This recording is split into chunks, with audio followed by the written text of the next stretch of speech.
दोस्तों आज सरकार की तरफ से हमारे देश की अगली जनगणना को लेकर गजट नोटिफिकेशन जारी कर दिया है और इस जनगणना की पूरी प्रोसेस में आपसे क्या क्या जानकारियां जुटाई जाएगी और उन जानकारियों का क्या इस्तेमाल होगा, आखिरकार देश में कैसे होगी जनगणना। और इस बार की जनगणना जातिगत जनगणना होने जा रही, यानी इसमें जातियों की भी काउंटिंग की जाएगी। जनगणना में आपसे कौन कौन से सवाल पूछे जाएंगे, ये जनगणना के फॉर्म का प्रारूप है जो आप देख सकते हैं। तो आखिरकार जनगणना का समय भी सामने आ गया है। सर्वे में पूछे जाने वाले 31 सवालों की लिस्ट भी तैयार हो चुकी है। टोटल दोस्तों भारत में 2 चरणों में होगी जनगणना। सरकार की तरफ से आज ही अधिसूचना यानी कि नोटिफिकेशन जारी किया गया और इस जारी नोटिफिकेशन के मुताबिक जनगणना का पहला फेज अक्टूबर 2026 से शुरू होगा 4 राज्यों में। बाकी के राज्यों में 1 मार्च 2027 से जनगणना शुरू होगी। ये भारत के मानचित्र में आप देख सकते हैं, जो पहाड़ी राज्य हैं जैसे जम्मू कश्मीर, लद्दाख, हिमाचल प्रदेश और उत्तराखंड, इनमें जनगणना 2026 अक्टूबर में शुरू हो जाएगी। और बाकी जो पूरे भारत के मानचित्र में ये लाइट ग्रे एरिया आप देख पाओगे, यानी लगभग बाकी सभी राज्यों में जनगणना का दूसरा फेज 1 मार्च 2027 से शुरू होगा। और इस जनगणना 2026-27 की अधिसूचना में सर्वेक्षण की 10 बड़ी बातें जानेंगे। आखिर गाँव में कैसी होगी जनगणना, ग्रामीणों से क्या क्या सवाल पूछे जाएंगे, शहरी इलाकों में क्या क्या डेटा, क्या क्या आंकड़े जुटाएगी सरकार। गृह मंत्रालय के मुताबिक इसके लिए लोगों से हर स्तर पर जानकारी ली जाएगी। तो चलिए देखते हैं दोस्तों जातिगत जनगणना से जुड़ी A to Z इन्फॉर्मेशन थोड़ी विस्तार में। इस बार की जनगणना में 35 लाख से भी ज्यादा कर्मी डिजिटली तरीके से काम करेंगे। 16 भाषाओं में सरकार मोबाइल ऐप लॉन्च करेगी जिसके माध्यम से डिजिटल डेटा कलेक्ट किए जाएंगे, यानी ये जनगणना पूरी तरह से डिजिटल होगी और मोबाइल ऐप के माध्यम से ही टैबलेट वगैरह के जरिए हर एक जानकारी एकत्रित की जाएगी।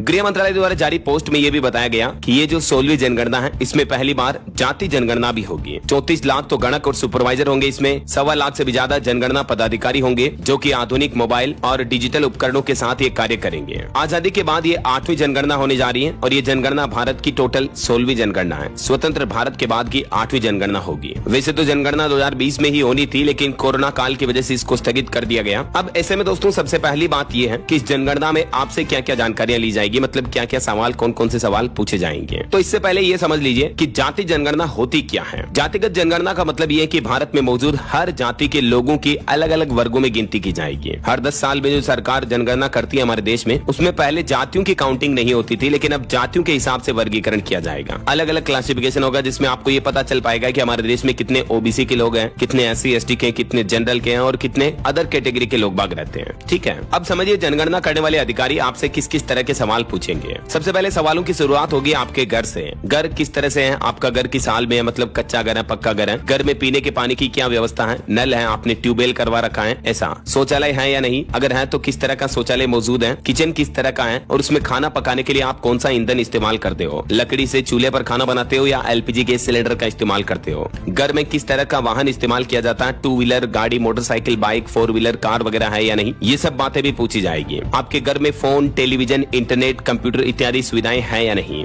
इंटरनेट की सुविधा है तो कैसे है, स्मार्टफोन कितने हैं, किनके पास है, खाना किस तरह का खाते हैं और कौन सा अनाज ज्यादा इस्तेमाल होता है, ये सब पर्सनल जानकारियां भी पूछी जाएगी आपसे। इसके अलावा पिछली जनगणना 2011 के मुताबिक अगर सवालों और डेटा की बात करें तो वो सभी बातें भी आपसे पूछी जाएगी, जैसे कि परिवार के हर सदस्य लोगों का नाम, लिंग, उनकी उम्र, धर्म, किस जाति से है, SC ST OBC, उनकी मातृभाषा क्या है, शैक्षणिक स्तर क्या है, कहाँ तक पढ़े लिखे हैं, नौकरी करते हैं, जॉब करते हैं, खुद का बिजनेस करते हैं, ये सभी सवाल भी पूछे जाएंगे जो कि बीते दशकों में हुई जनगणना में भी पूछे गए थे। वैसे 2011 में हुई जनगणना से ये कितनी अलग होगी 2026-27 की जनगणना, तो इसमें सबसे महत्वपूर्ण बदलाव और पॉइंट तो ये होगा कि इस बार जातिगत आधार पर भी जनगणना कराने का केंद्र सरकार ने निर्णय लिया है। इसके अलावा भी इस बार की जनगणना में कुछ और बदलाव ये आपको देखने को मिलेंगे। अब कुछ और इम्पोर्टेंट सवालों के जवाब देखिए, जैसे कि जातिगत जनगणना का मतलब तो आप समझ गए हैं। इससे हमारे देश में जातियों के आंकड़े साफ साफ सामने आ जाएंगे और ये पता चल पाएगा कि किस जाति की हिस्सेदारी हमारे देश में कितनी है। राइट, एक सबसे बड़ी इंपॉर्टेंट सवाल कि आखिर इसकी जरूरत क्यों पड़ रही है जातिगत जनगणना की, क्योंकि ये पॉलिटिक्स का भी काफी अहम मुद्दा रहा है। राहुल गांधी कई बार से मांग करते आए हैं कि जातिगत जनगणना करवाए। अब तक केंद्र सरकार और बीजेपी इन सवालों से बचती आ रही थी, लेकिन जाति जनगणना की रिपोर्ट अंतिम बार जब 1931 में सामने आई थी, उसके बाद इससे जुड़ी कोई रिपोर्ट जारी नहीं की गई है। तो जातिगत जनगणना से हमारे देश में अलग अलग वर्गों की, पिछड़े वर्ग की आबादी के डेटा का पता चल पाएगा। बताया जा रहा है कि जातिगत जनगणना में इस बार ये आंकड़ा बढ़ सकता है और साथ ही देश में OBC की आर्थिक और सामाजिक हालातों के बारे में भी पता चलेगा कि OBC वर्ग की जाति के लोग कितने अमीर है, कितने रईस हैं, ऐसा। और अब देखिए जातिगत जनगणना के डेटा सामने आने के बाद हमारे देश में क्या क्या बदलाव हो सकता है। तो जानकारों का यह मानना है कि अगर जातिगत जनगणना हुई तो OBC को 27% कोटा बढ़ाने की मांग उठेगी, आरक्षण बढ़ाने की मांग उठ सकती है, क्योंकि आर्थिक रूप से कमजोर लोगों को 2019 में भी केंद्र सरकार के 10% आरक्षण देने के बाद से इसकी मांग की जा रही है लगातार। तो आरक्षण वगैरह में सरकार कुछ बड़े बदलाव के फैसले ले सकती है। हालांकि इससे पहले भी कई राज्यों में कास्ट सर्वे, जातिगत सर्वे हो चुका है। पूरी काउंटिंग जनगणना तो नहीं हुई है, लेकिन बिहार वगैरह और इन राज्यों में, तेलंगाना, कर्नाटक, इनमें भी कास्ट सर्वे पहले से हो चुके हैं। सबसे पहले किसने कराई थी जातीय जनगणना? तो दोस्तों आजादी से भी पहले की बात है, 1853 में अंग्रेजों ने नॉर्थ वेस्टर्न प्रोविंसेस में अंग्रेजों की तरफ से ये पहली बार जातिगत जनगणना करवाई गई थी। अब समझिए जातिगत जनगणना के आंकड़ों को सार्वजनिक कब किया जाएगा। तो एक बार डेटा इकट्ठा हो जाए, 2026-27 में कंप्लीट हो जाएगी जनगणना। उसके बाद 2028 में लोकसभा और राज्यसभा में सीटों का परिसीमन शुरू होने की उम्मीद है और मीडिया रिपोर्ट्स के मुताबिक इसी समय महिलाओं के लिए 33% आरक्षण भी लागू किया जा सकता है। देखिए दोस्तों, इससे पिछले वाली 2011 का जो जनगणना फॉर्म था उसमें टोटल ये 29 कॉलम थे। 1 से 8 तक के कॉलम में नाम, परिवार के मुखिया से रिश्ता, लिंग, उम्र, वैवाहिक स्थिति, विवाह के समय आयु, धर्म और SC/ST का कॉलम था। लेकिन अब इस कॉलम में सभी जातियों की डिटेल भरी जाएगी। 9वां पॉइंट था फिजिकल डिसेबिलिटी यानी दिव्यांगता वगैरह की रिकॉर्ड भी रखे जाते हैं। मातृभाषा क्या है, अन्य भाषा का ज्ञान है या नहीं, लिटरेसी स्टेटस यानी साक्षरता का क्या स्टेटस है, बच्चे की स्कूल में उपस्थिति, कितने बच्चे स्कूल जाते हैं, उच्च शिक्षा स्तर कितने लोग हैं, रोजगार की स्थिति क्या है, आर्थिक स्रोत क्या है, घर में पैसे आने का, कमाई का सोर्स क्या है, वर्तमान काम क्या करते हैं, नौकरी या सेल्फ एम्प्लॉय है, काम की श्रेणी क्या है, अगर काम नहीं करते हैं तो काम की तलाश की जा रही है या काम के लिए कितनी दूर कैसे जाते हैं, ये सब कुछ डेटा लिए जाएंगे। आपका जन्म स्थान क्या रहा, कहीं दूसरी जगह पर आकर रहने लगे तो माइग्रेशन की स्थिति क्या है, अगर देश छोड़ा तो क्यों छोड़ा, कितने समय के लिए छोड़ा, आप 2 साल 3 साल कहीं बाहर रहे हैं तो घर में कितने बच्चे बच्ची हैं, नवजात बच्चे कितने हैं और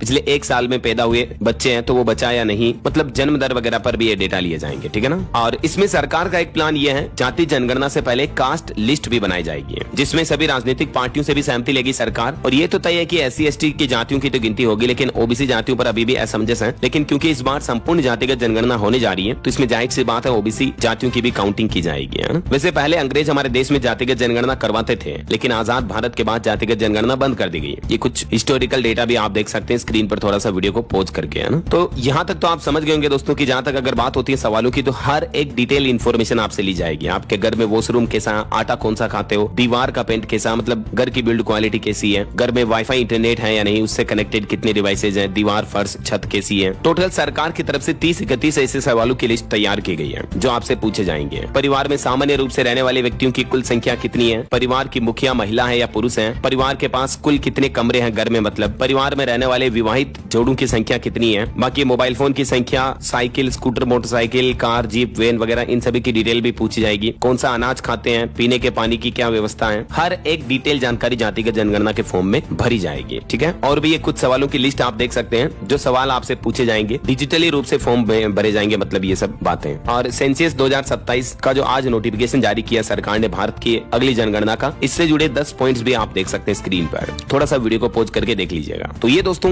जनगणना से जुड़ी A to Z इन्फॉर्मेशन, उम्मीद आपको जरूर जानने मिली होगी। वैसे आप भारत के कौन से